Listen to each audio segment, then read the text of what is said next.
You're grinding every day. Long hours, no backup, no accountability. That ends now. The Empower Solopreneur Mastermind gives you one simple advantage: a weekly power session that turns isolation into domination. Every Friday morning on Zoom, you'll get real coaching and real feedback to make real moves. Join a group of driven professionals in a program designed for solopreneurs and people working at home.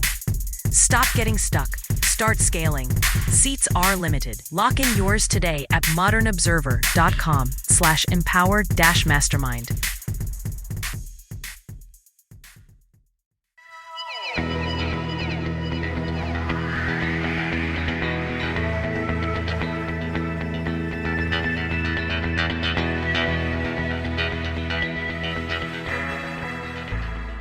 Hello, and welcome to the Success Showcase. I'm your host, Eric Lopkin, with the Modern Observer Group. And with me, as always, is Chip Janiszewski from the Happiness and Success GPS. Chip, how you doing this week? I'm doing great. How about you, Eric? I'm doing all right. Usually we start off with a little small talk. We'll talk about the weather. Here in the Northeast, it's really cold, but there were some events this weekend that I think need to be addressed. It was just an amazingly violent weekend. You had a Hanukkah terrorist attack in Australia. You had a shooting at Brown University in Rhode Island. You had actor Rob Reiner stabbed to death by his son. Now, we talk a lot about the power of positivity and the importance of staying positive, but it is really difficult to stay positive when you've got all of that going on.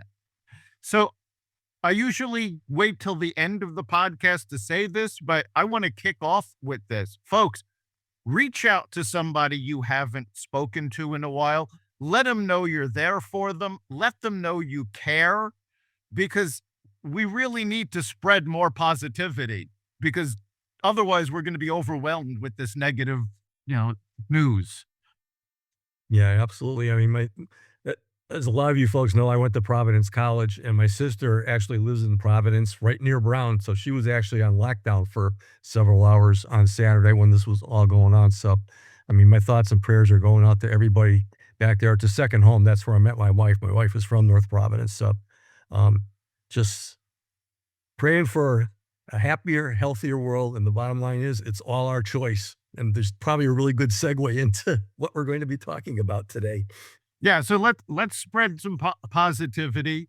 We've got an amazing guest with us today, Gabriel Griess, who is the author of a brand new book called The Results Tree.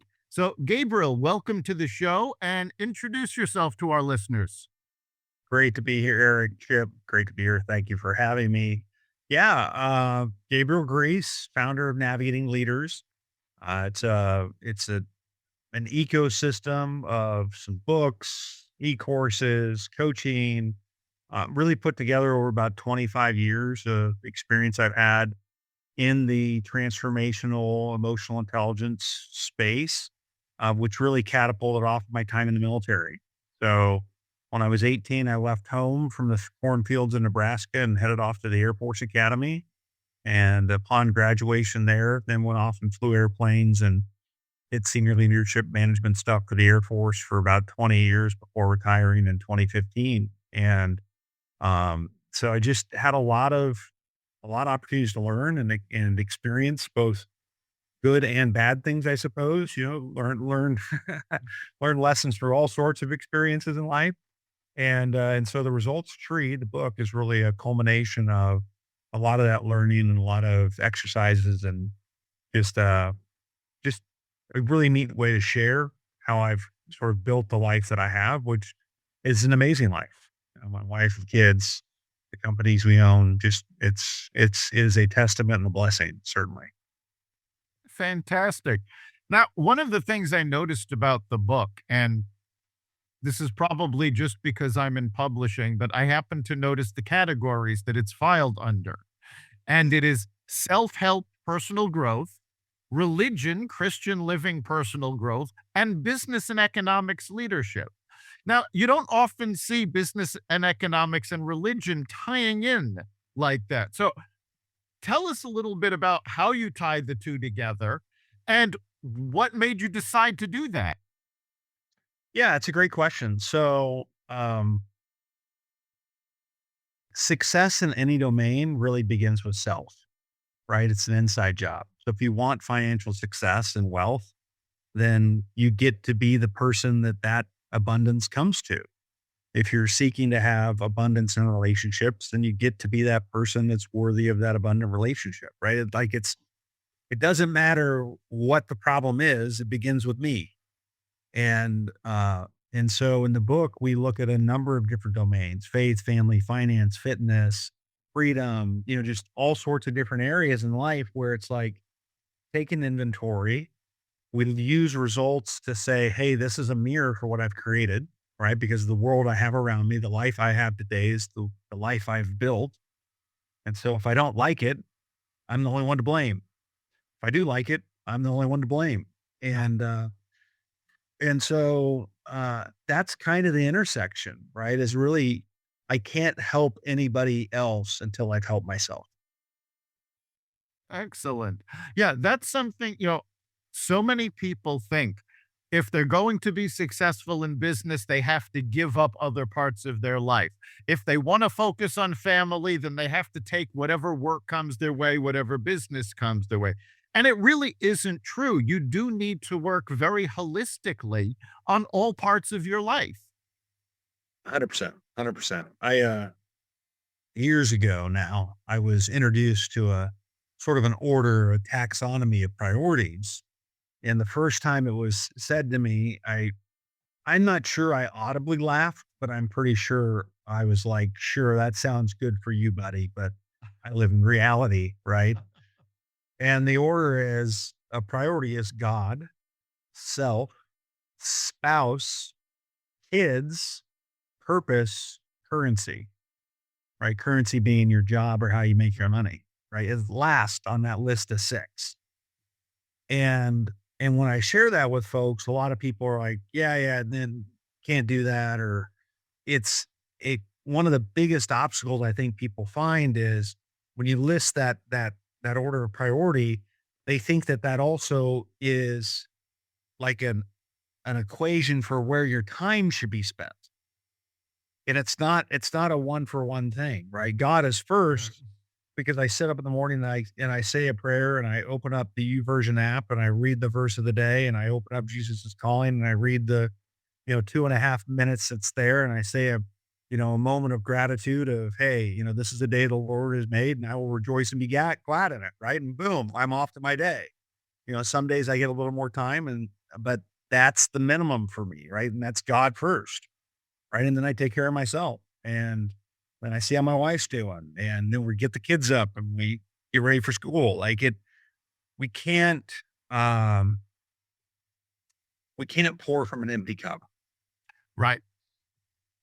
We talk about this very often. There's a reason why when you're on a plane, the safety instructions say, in case of an emergency, the oxygen mask falls down, secure your mask first and then help the people around you.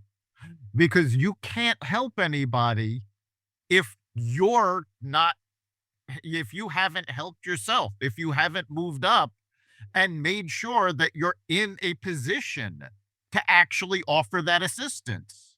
100%. 100%. I like the additive sentence. It's then look left and look right at your children and choose which one you love better and then put the mask on them. But, I think only Southwest says it that way. I think so, yes. Well, I was the oldest of seven. If there was anything happening when we were traveling, I wouldn't be on this podcast, I'm sure. So one of the things you talk about in the book is about discovering a compelling vision that anchors your life in purpose. So Yep. how did you do this for yourself? What is your vision that anchors you? Sure. My vision is I live grounded in faith, creating epic experiences. So my faith influences everything I do. And I would say I'm not an overly religious person. In fact, I'm not really at all, but I have amazing faith and an amazing belief in salvation in Christ. That's my come from. That's where I get grounded. And then creating epic experiences is how I show up, right? Like I want Chip and Eric to have a wonderful time in this podcast, even though I'm the guest. Um, and if I step into the day with that in mind, I really got to play in an A-level game if I'm going to encounter people and they're going to have a positive experience with me, right? If it's at the grocery counter or the Starbucks, like I know my Starbucks folks, I don't know if that's a testament to how nice I am or how frequently I go. Um, but just you get feedback in life or how you show up, right? And when people give you little nods of encouragement of, hey, thanks for that nice word. I really appreciate that. Hey, you have a great day too. Those are all little signposts that you're lifting people up to your point of positivity at the start of the podcast, right? Whereas if you're always sort of grumpy and looking for the next fight, well, the world's ready to fight you. You're going to find plenty of people willing to scrap, but at the end of the day, is spending your life force energy on that thing going to matter? There was a thing my wife and I experienced. There's another book coming too in the future with my wife and I writing it together, co-authoring about relationships. And as we were planning our marriage, somebody probably shared this with us because I doubt either of us were wise enough in the moment to know it. But they said, if what you're working on or what you're getting worked up over as you're planning your wedding isn't going to matter in 5 years, then don't let it matter now. Yeah. And that's kind of how you go through life, right? If whatever's getting you riled up isn't going to be around or bother you in 5 years, don't let it take you off course today. Yeah, I mean, Eric and I have met each other through networking, and basically, I mean, we're all on the same wavelength. And what life is really all about is relationships. Obviously, number one is with the man upstairs, loving kindness from which we were all created. And what we've done ourselves with our minds, which was given to us, is we have created all these things ourselves, all these sources of conflicts and measurements and self-esteem and all that other kind of thing. And I love what your approach is because really it's the only approach that is needed. And I hate to simplify things, but simplicity is the word. And if you could just get back to the foundation of where we came from, and basically it's just unconditional love, unconditional forgiveness, and realizing that that person in the mirror is all of that, whether you feel you're worth that or not, and conquering that, it's really hard to accept. And all we are is in your books too, is just making people aware that this is the way things really are. Life is a whole lot simpler than you think it is. But it's always going to be like this. But if you know that you have just a series of present moments and that's all life is, and you can choose to make it good, that's what it's all about. And you have the steps to do that. I mean, I came up one day at a networking meeting and I just stood up and coined myself the happiness and success GPS. I said, living life with a 4 P's: purpose, passion, positivity, and plan is a formula for happiness and success. And I've added to that, guided by the kindness platform, which is my presentation, it's also joy and fulfillment. And that's all it is. It's just putting, and the 5th P, besides purpose, passion, positivity, and plan, is what ties everything together. And that is your perspective. And that's what you're working on a whole lot with people. And again, I'm just as messed up as everybody else, but I've been here for 70 years, and you do grow wiser as time goes on, and you realize that what was important and what you were taught growing up as far as achievements and everything else, all of a sudden at age 40 or 50, they don't mean that much. What does mean everything, it's just what you're talking about, is your family, your cat, everything else that is out there, and helping other people, sharing it forward. And we all have it in us to do that. So sorry for rambling on, back to you, but it's fantastic doing what you're doing. So That's beautiful, Chip. And something that came up as you were sharing was, so often we move through life and we're triggered, right? Some event happens and a reaction comes out of me. And, oftentimes that reaction's fine, right? If we're well balanced, behaving adults, right? Not man children or woman children, but adults.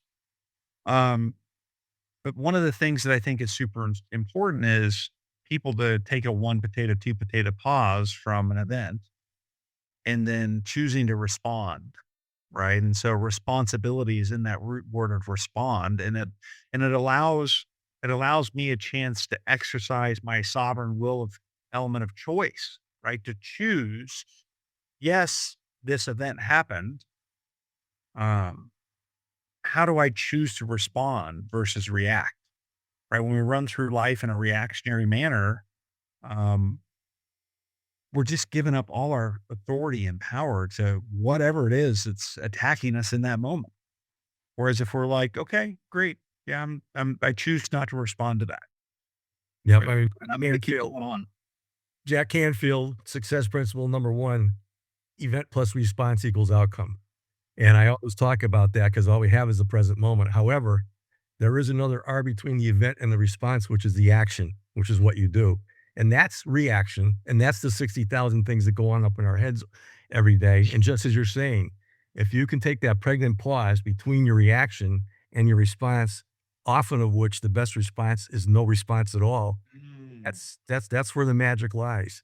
And 100%. Yep. But yeah, Jack Canfield, the 60 success principles, that's number one. Take 100% control of your life, and the formula is event plus response equals outcome. Well, and in that 100% responsibility, right? What is in my space, I created. Yep. If I hate it, well, then I only have one place to start, and that's with myself. In the mirror. And it's okay, right? It's okay. That's another thing that we talk about in the book is that events are neutral, right? So often an event happens and we prescribe all this value and all this experience or this heaviness or lightness or whatever to it, when in reality, it's just our interpretation of the event. And events have consequences. They are real. It's why we get to show up and be our best every day, because people are, impacted by us as we move through the day. But in the end, there aren't a lot of things that really should take us off center. And I don't think that's how most of us choose to live every day. No, most people live reacting. They get up, there's no plan. Whatever happens, they spend the day reacting to it. And that's not a formula for success. And we've done entire shows on this where you do have to have a plan. And that's one of the things that your book takes people through, is how to put together that plan so that the day goes, you can say either you run the day or the day runs you. Well, every once in a while it's fine to have the day run you, but you don't want that happening all that often. No, no. We on our drive to school in the morning with the kiddos, we all say prayers and then we end it with a daily intention. In that, and I asked the kids, my youngest the other day, I said, well, why do we do that? Now that we've done it for a long time, I was just like, let's dig into the why behind it. And it took us a little while to get around to it, but the whole point was, and the way I like to describe it is, having an intention for the day is, it's like a scavenger hunt in the day with God, right? So if my intention is to be kind, I can look for opportunities to be kind, and there'll be lots of them, right? If my intention is to be fully present, I can make sure that my phone's put down and I can, engage in a different way. My personal intention today was say no, right? Because I don't say no a lot, and B, the plan today was to do a lot of strategic long range planning for 2026. And so I came in saying, hey, I'm going to say no to things that I said yes to in 25 and 24 that aren't going to make it on my calendar for 26. And that's hard, because now I'm going to have to go to people who are expecting me to show up, expecting me to support their event, expecting me to cut a check or do whatever it is. And I get to say, hey, I love what you're doing here, but this isn't the highest and best use of my time this year. And so I'm going to decline whatever event, activity, conference it may be. And that's hard because I'm a creature of habit. We all are. And so breaking that is also then going to create white space, an opportunity for something new to happen. Yeah, we've talked a lot on this podcast about habits. And the fact of the matter is, most of us go through the day the same way we did the day before. It's just routine and habit. And starting out with an intention is a great way to start breaking that, because especially if you change your intention each day for a different focus, it gives you more control over the day. Also, I do want to mention, we've been talking a lot about faith, and you mentioned this in your book. We're not talking about any particular faith. We're just talking about faith in general. It doesn't matter which religion you belong to, if you pick and choose parts of different religions. There's a difference between faith, spirituality, and organized religion. Certainly, certainly. Mhm. Yeah, and my faith is grounded in Christ, right? And there's definitely some references to the Bible in my book, but I also reference other books of wisdom and people of wisdom throughout time. And um, the learnings that are in there transcend any specific ideology. And the other part too is that, like, if I'm resistant to it, right? If I read, one of my favorite verses is 1 Corinthians 13:11. When I was a child, I thought like a child, I spoke like a child, I reasoned like a child. When I became a man, I put the ways of childhood behind me. And, as Chip was talking about, later in life, we get wisdom. Well, I agree with you so long as I'm an adult, right? I don't have wisdom if I'm just a man child running around acting as if I'm a teenager, right? Or behaving like a teenager. And so I had an opportunity, not so many years ago, to really, really die to self and set aside some behaviors and patterns and habits that didn't serve me. Was I able to build a strong and successful life in an earthly way to the outside world in spite of those things? Certainly. And I think you spoke into this earlier, Eric, when you were talking about, people feel like if I'm going to be successful in business, then I have to sacrifice my family. If I'm going to be great at family stuff, then I'm going to be relegated to some entry level position or what have you, right? And the reality is that, we get to show up and be our best version of ourselves in all domains. And it's when we do that that we grow and we mature, and we get to step into what's uncomfortable, right? We go to what's hard. And one of the most beautiful things I've experienced, and it's happening more and more and more and faster and faster and faster in my life, is that when I square up and step right at something hard, it either vaporizes, it really was something false and it wasn't true. Um, Resources are marshaled to help me conquer whatever it is, or I'm immediately redirected in a different direction. Like, I'm viewing something hard and I'm like, oh, I don't want to do that. I don't want to go. Or I'm like, okay. So I pick up the phone and I call that person to tell them, hey, this isn't going to work. And they're like, I was meaning to talk to you. Let's talk about this other thing. And you're like, cool, let's talk about that other thing. Cause I didn't want to talk to you what I was calling you about, but it sounds like it's not an issue for you. And now I know that. Right. And, just you're never penalized for courage. You're always rewarded for courage. And that's where the juice, that's where the excitement, that's where the fun in life is being like, gosh, this might really hurt and I'm going to do it anyways. And then you're like, that didn't hurt at all. Look at me. Right there. I think part of it, though, is it also works the other way. You have to sort of put away childish things and take responsibility for showing up for these situations. You can't just go, yeah, whatever I do, I'm trying my best. It's like, no, you have to have that intention and take the responsibility to be your best in each situation. And I think the two things end up snowballing. The more you take responsibility, the better results you see. The better results you see, the more you take responsibility, and it just keeps growing. 1,000%. 1,000%. Yeah. And it's fun, but it's really an inside job, right? And that's Yes. that's one of the key elements is it's not It's not getting a pat on the back from somebody else. It's patting yourself on the back. There's a poem. I learned it as The Man in the Glass, written in 1934. It's actually, the original title is The Guy in the Glass.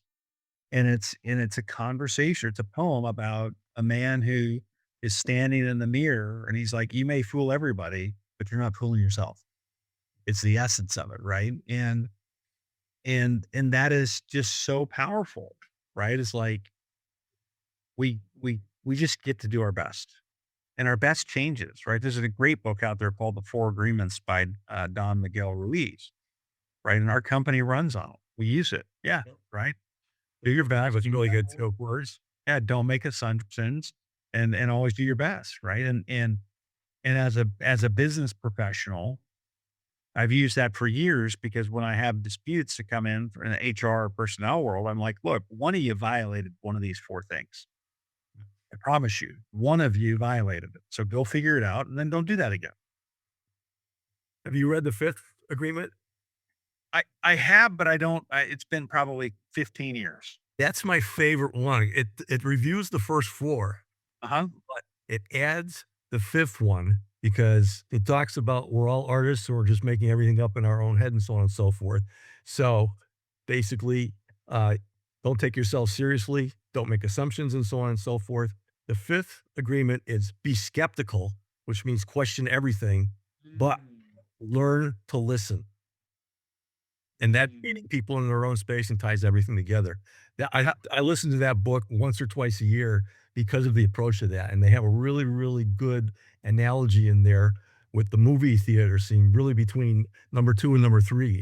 Don't take yourself personally and don't make assumptions. And it's basically you're walking into a movie theater and you're in every single movie, but in the first theater, it's just you and everything on the screen about your life. Yeah, that's right. Then you're with mom and it's different. You're saying, no, that's not the way it is. And then dad, it's different. Your wife is different. And all of a sudden you're really, really ticked because you look at it your way and so on and so forth. And it really brings things to just basic reality.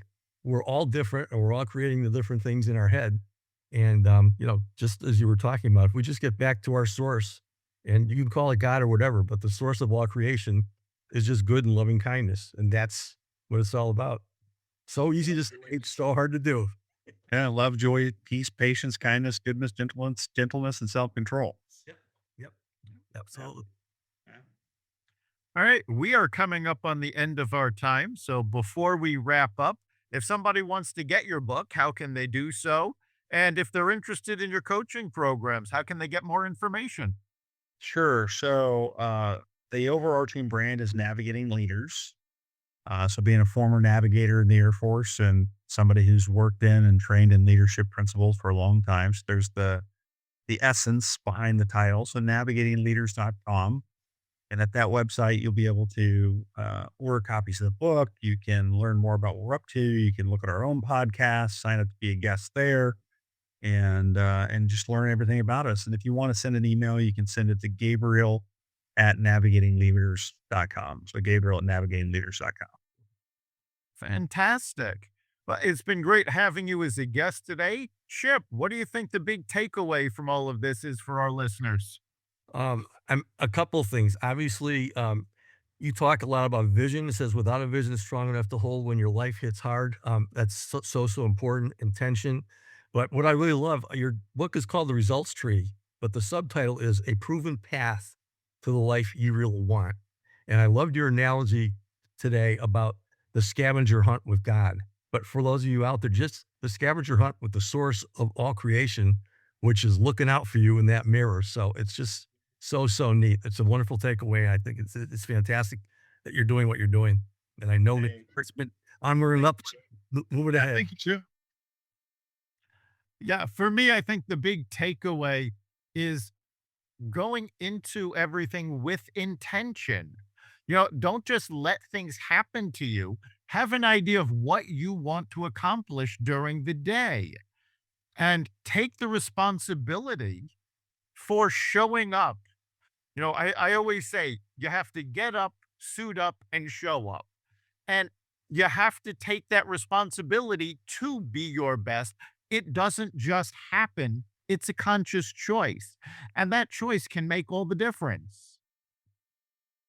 You've been listening to the Success Showcase. You can catch every episode at xvadio.com, the Apple Podcast app, YouTube, Rumble, Spotify, iHeartRadio, Audible, Amazon Music, and wherever you find podcasts. Remember, make this your best week ever and make next week even better.